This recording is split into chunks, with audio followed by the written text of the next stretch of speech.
That is all about की cleanup, scrub आणि facial ह्याच्यामध्ये नेमका डिफरन्स काय आहे, की क्लीनअप कोणी करायचं, स्क्रब का करायचं, फेशियल का करायचं.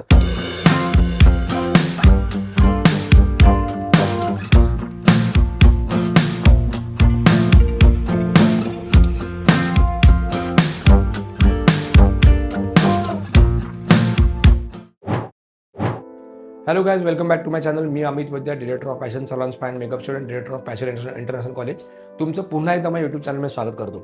आजचा जो व्हिडिओ आपण करतोय किंवा बहुधाची सिरीज आपली जी चालू आहे दॅट इज ऑल अबाउट की फॅशन सलॉनमध्ये नेमक्या कुठल्या सर्व्हिसेस आहेत, त्या कशा कशा दिल्या जातात, त्यांच्या मागे काय काय क्रायटेरिया असतो आणि किती वेळ लागतो वगैरे सगळं त्याच्यामध्ये चाललेलं आहे. आजचा आपण जो व्हिडिओ बघणार आहोत दॅट इज ऑल अबाउट की क्लीनअप, स्क्रब आणि फेशियल ह्याच्यामध्ये नेमका डिफरन्स काय आहे, की क्लीनअप कोणी करायचं, स्क्रब का करायचं, फेशियल का करायचं.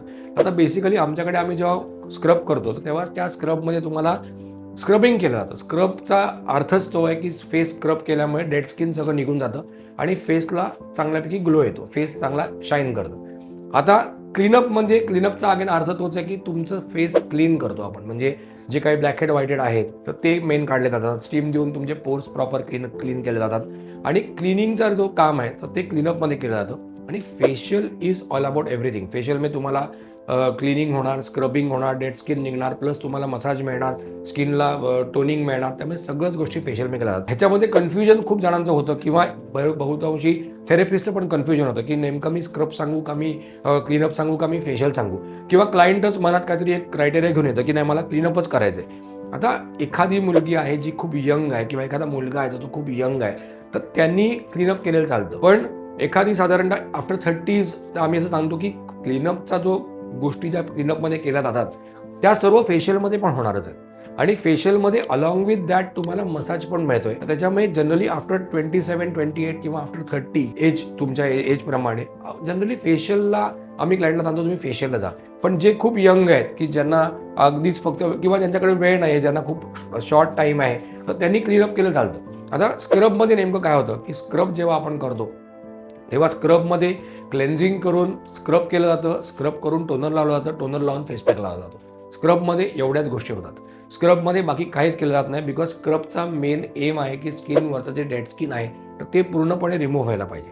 वेरॅज क्लीनअपमध्ये तुमचं फेसचं प्रॉपर क्लिनिंग केलं जातं. त्याच्यामध्ये काय होतं, क्लेन्झिंग करणार, क्लेन्झिंग करून प्रॉपर स्क्रब करणार, स्क्रब करून तुम्हाला स्टीम देणार, स्टीम देऊन तुमचे ब्लॅक हेड व्हाईट हेड्स काढणार, ब्लॅक हेड व्हाईट हेड काढून झाल्यानंतर वी अप्लाय टोनर, टोनरनी तुमचे पोर्स जे ओपन केले आहेत स्टीमच्या वेळेला ते परत बंद होतात ब्लॅक हेड व्हाईट काढून झाल्यानंतर, आणि त्याच्यानंतर तुम्हाला फेस पॅक लावतात. ह्या गोष्टी सगळ्या क्लीनअपमध्ये केल्या जातात. आणि अगेन थिंग इज दॅट की क्लीनअपमध्ये मसाज येत नाही, कारण क्लीनअपमध्ये main focus is on like removal of blackhead whiteheads किंवा removal of all impurities, removal of dead skin, ह्याच्याकडेच जास्ती फोकस असतो. आणि जनरली म्हणून cleanup is given for young skin. Cleanup काढण्याचा हेतूच तो होता की जनरली यंग लोक जे आहेत की यंग मुलं आहेत की तसं शाळेतली मुलं पण येतात बऱ्याच वेळा, किंवा अगदी 11वी-12वीतली 18-17-18 वर्षाचे मुलं मुली येतात की आम्हाला फेशियल करायचे किंवा क्लीनअप करायचे, तर त्यांना आम्ही जनरली क्लीनअप सजेस्ट करतो, कारण त्यांना एवढ्या मसाजची गरज नाही जेवढी फेशियलला, किंवा जनरली आफ्टर 30s ज्या लोकांना जेवढ्या मसाजची गरज आहे. कारण आफ्टर 30s साधारणतः एजिंग चालू होतं. एजिंग चालू झाल्यामुळे स्किन सॅगिंग होतं. स्किन सॅगिंग झाल्यामुळे आपल्याला त्यावेळेला मसाज जो आपण अँटी ग्रॅव्हिटी मसाज करतो तो देणं खूप गरजेचं आहे.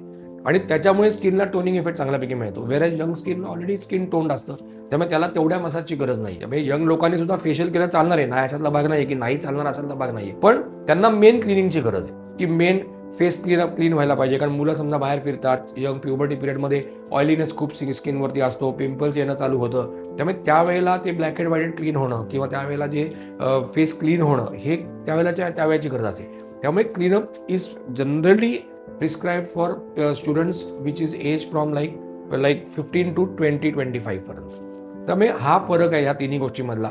स्क्रब कोणी करायचं, ज्यांचं स्किन एक्सेसिव्हली ड्राय आहे त्यांनी स्क्रब करू शकता, ऑइली स्किनवाले स्क्रब करू शकतात, किंवा कुठल्याही स्किन टाईपला स्क्रब पण करू शकतात, कुठल्याही टाईपला क्लीनअप पण करू शकतात, आणि कुठल्याही टाईपला फेशियल पण करू शकतात. आणि मेन आता आमच्याकडे स्पेशालिटी काय आहे की आम्ही प्रत्येकाचं स्किन बघून त्यांना प्रिस्क्राईब करतो. किंवा तुम्हाला स्क्रब करायचं आहे का, आता पुढच्या सिरीज म्हणजे पुढच्या एपिसोडमध्ये मी स्क्रबवरती बोलणार आहे की नेमकं आमच्याकडे कुठली स्क्रब यूज करतो आम्ही, ड्राय स्किनसाठी काय यूज करतो, ऑइली स्किनसाठी काय यूज करतो. त्याच्या पुढच्या याच्यामध्ये आपण क्लीनअपवरती बोलणार आहोत, त्याच्या पुढच्या याच्यामध्ये आपण फेशियल्सवरती बोलणार आहोत. तर त्याच्यामुळे असेच जर तुम्हाला व्हिडिओज हवे असतील तर माझ्या चॅनलला नक्की सबस्क्राईब करा. आणि म्हणजे तुम्हाला नोटिफिकेशन प्रॉपरली येत जातील. आणि इंस्टाग्रामचा आय डी पण डिस्क्रिप्शन बॉक्समध्ये मेन्शन केला आहे, त्याला पण नक्की फॉलो करा. म्हणजे करून तुम्हाला छोटे व्हिडिओज ह्याच्यातले जे आम्ही बनवतो ते पण तुमच्यापर्यंत प्रॉपर पोहोचतात. Thank you very much.